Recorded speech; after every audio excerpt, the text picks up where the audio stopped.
Nah, teman-teman, kenapa ya bannya bisa kempes? Ternyata ini ada hubungannya nih dengan salah satu hukum yang ada di fisika. Kira-kira hukum apa ya yang berlaku? Simak videonya sampai habis ya. Halo semuanya. Nah, di awal video kita sudah melihat nih bahwa ban mobilnya tiba-tiba kempes. Nah, ini ada hubungannya dengan materi yang akan kita bahas kali ini, yaitu tentang hukum Charles, yang merupakan salah satu hukum dari gas ideal.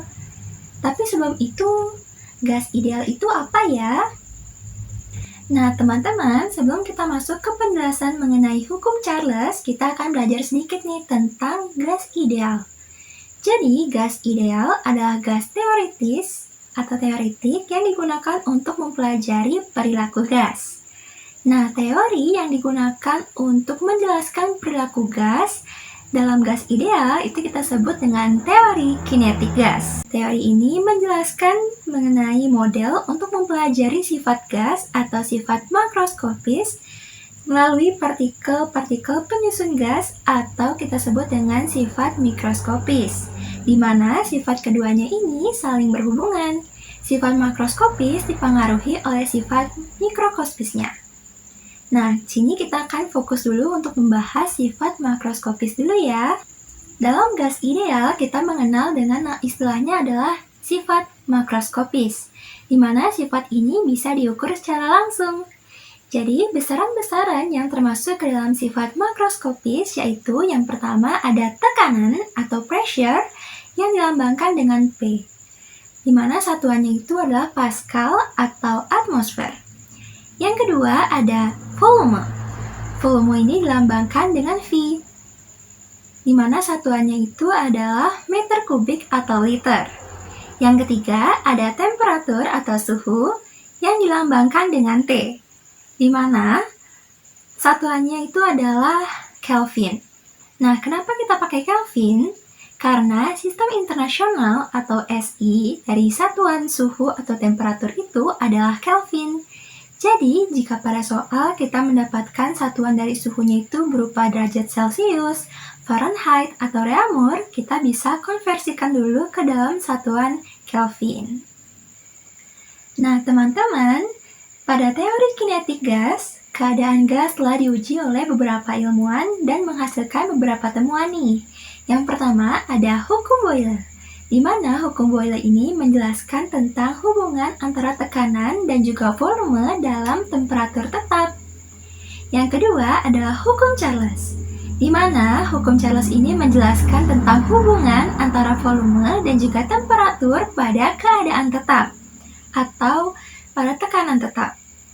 Lalu yang ketiga ada hukum Gay-Lussac, di mana hukum ini menjelaskan tentang hubungan antara temperatur dan juga tekanan dalam volume tetap. Nah, di video kali ini kita akan khusus membahas mengenai hukum Charles. Nah, teman-teman, di sini kita lanjutkan penjelasan ke hukum Charles ya. Di sini Ari mau cerita sedikit nih tentang sejarah dari hukum Charles. Jadi, pada abad ke-18, ada seorang penemu ilmuwan fisika dan juga matematikawan asal Prancis yang bernama Jacques Alexander César Charles. Mohon maaf apabila penjelasannya atau pengucapannya mungkin kurang karena di sini adalah pengucapan dalam bahasa Prancis. Nah, di mana Charles ini adalah seorang peneliti yang tertarik pada sifat-sifat gas nih, teman-teman. Beliau juga membangun balon hidrogen pertama di dunia loh. Jadi, pada tahun 1783, Charles membangun balon hidrogen pertama di dunia bersama dengan rekan-rekannya. Nah, percobaan mengenai hidrogen ini dipandang mampu untuk mengangkat balon ke udara, di mana terinspirasi dari hukum Boyle. Nah, percobaannya mengenai balon hidrogen terus berlanjut hingga tahun 1787, di mana pada tahun 1887, Jacques Alexander melakukan serangkaian eksperimen dan berhasil menemukan hubungan antara temperatur dan juga volume pada sebuah wadah tertutup yang tekanannya dijaga konstan atau tetap. Hubungan antara volume dan juga temperatur dijelaskan dalam hukumnya yang bilang bahwa apabila tekanan gas yang berada di dalam suatu wadah tertutup itu dijaga tetap atau bersifat konstan dan jumlah zatnya dijaga tetap, maka suhu mutlaknya akan berbanding lurus dengan volume gas tersebut. Nah, hukum inilah yang kita sebut atau kita kenal dengan hukum Charles. Nah, teman-teman, di sini dapat kita simpulkan ya bahwa hukum Charles adalah hubungan antara temperatur dan volume yang berbanding lurus pada tekanan tetap. Nah, maksudnya temperatur mutlaknya itu berbanding lurus dengan volume itu seperti apa ya? Nah, kita bisa perhatikan ilustrasi berikut ini. Jadi, kondisi awalnya itu adalah suhunya rendah dan juga volumenya ikut rendah nih teman-teman. Kita bisa perhatikan ya ilustrasinya. Lalu, ketika kita naikkan suhunya, volumenya juga ikut bertambah pada tekanan tetap. Nah, di sini kita dapat simpulkan nih bahwa suhu dan juga volumenya itu berbanding lurus pada tekanan tetap. Secara matematis, persamaan dari hukum Charles ini dapat kita tuliskan sebagai berikut, di mana V atau volume berbanding lurus dengan T atau temperatur atau suhu. Atau kita dapat tuliskan V per T sama dengan konstan. Nah, kita bisa lihat grafiknya selalu mengalami peningkatan ya teman-teman, karena ketika temperatur atau suhunya meningkat, maka volumenya juga ikut meningkat. Lalu, sebagai persamaan dari kondisi awal dan juga kondisi akhir dapat kita tuliskan sebagai berikut. V1 per T1 sama dengan V2 per T2, di mana V1 adalah volume awal dalam satuannya adalah meter kubik atau liter, T1 adalah temperatur awal atau Kelvin satuannya, V2 adalah volume akhir di mana satuannya juga liter atau meter kubik, dan juga T2 sama dengan temperatur akhir atau satuannya adalah Kelvin. Nah, teman-teman, berdasarkan video animasi di awal video tadi, itu adalah salah satu contoh penerapan dari hukum Charles. Nah, di sini kita akan bahas fokus mengenai contoh penerapan hukum Charles dalam kehidupan sehari-hari ya. Yang pertama, kita akan bahas mengenai video animasi di awal tadi. Nah, bannya itu tiba-tiba kempes ya. Jadi, jika dikaitkan dalam hukum Charles, nah ketika suhu dingin, maka suhu dalam ban juga ikut menurun. Nah, suhu dingin ini contohnya pada malam hari ya, atau mungkin sedang cuaca atau musim dingin.